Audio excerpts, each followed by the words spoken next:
bringing a pretty chill day to an end, and I was thinking a little bit about how the generational aspect of things works, with all of the changes, right? We're dealing with generations of people that I don't know, some crazy happens to you when you've stepped into a certain level of society, right? Because you're walking into and cultivated in a certain kind of world that is going to absolutely inform your identity, right? And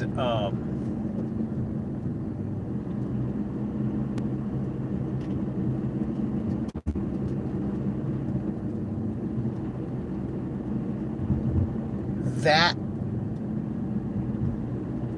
only isn't the case if the person had a great chance, in his life to have a balance between time for oneself and time for others, and the reconciliation of what you care for that you keep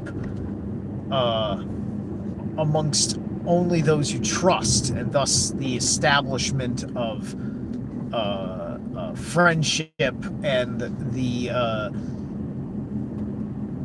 disposition of family in the circumstances of your early childhood upbringing, often by that of parents and such.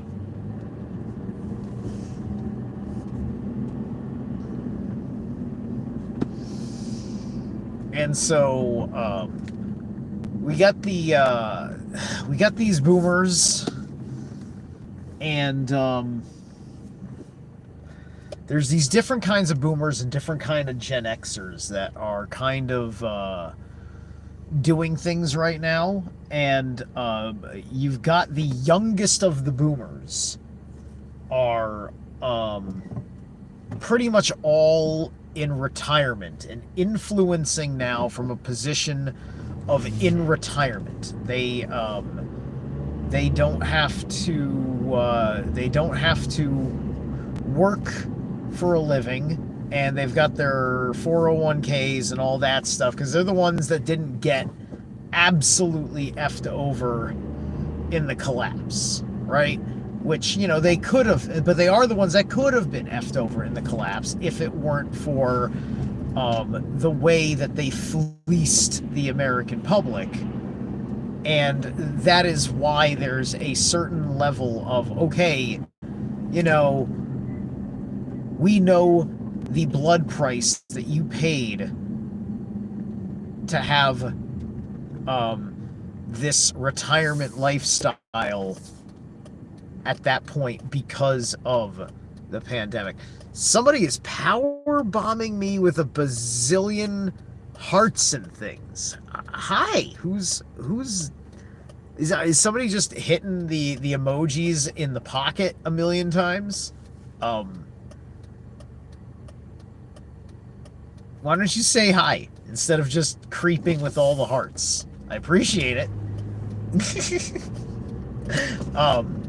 And no, it's not creeping, but anyway,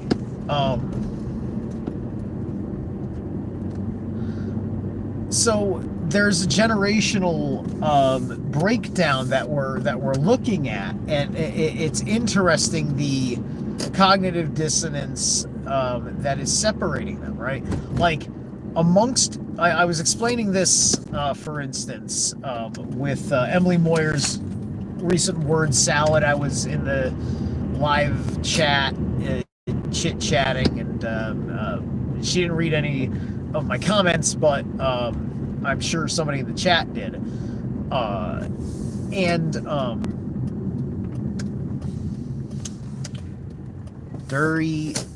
Dizzy, sorry. Dizzy, wait, huh? Dizzy, oh, hi, hello. Dizzy Izzy. How's it going, Dizzy Izzy? You're new around here. Thanks for popping in. So, the issue happening in that pesky little country with the people of the small hats. That'll be example number one for thee. That in the respects of the dealings happening amongst those people and the territories that they are disputing, there are liberals and Democrats that feel both ways. Oh, I can't park here tonight. Don't. They who feel both ways about the position, to have an argument amongst themselves, just because of how complicated it was back then, just within one party, and then on top of that, some of the other partisan reasons, right? And that's still in play. That hasn't been as hyper consolidized yet, if you will. But at any rate, I gotta get going because it's getting pretty close to the bedtime. But we have to get this sense now, because we're living in a time that, it wasn't such a dramatic shift in an obvious way between the end of the greatest generation and then the baby boomers, right? Because you had the greatest generation was just before the boomers, because that's the generation of the Great Depression and World War II. So those guys, hey, what's up, QSB? So those guys have all pretty much come to pass, right? Their chapter, that generation's whole chapter, is now behind us. I don't think, if there were any left in 2020, I don't think any of them are left now. So now you're dealing with people that were at the earliest born, like 1940, right? Which is basically, it's that generation, but they had nothing to do with any events until the 1950s, because they were just babies, right? So we're looking at certain attitude shifts, the letting go of certain things that were bad for us, that other generations went to their grave with. Yeah, a whole lot of stuff. But anyway, you guys have a good night, and I will see you tomorrow around 6 for my Mandela Effect live stream with James True. Catch you guys later.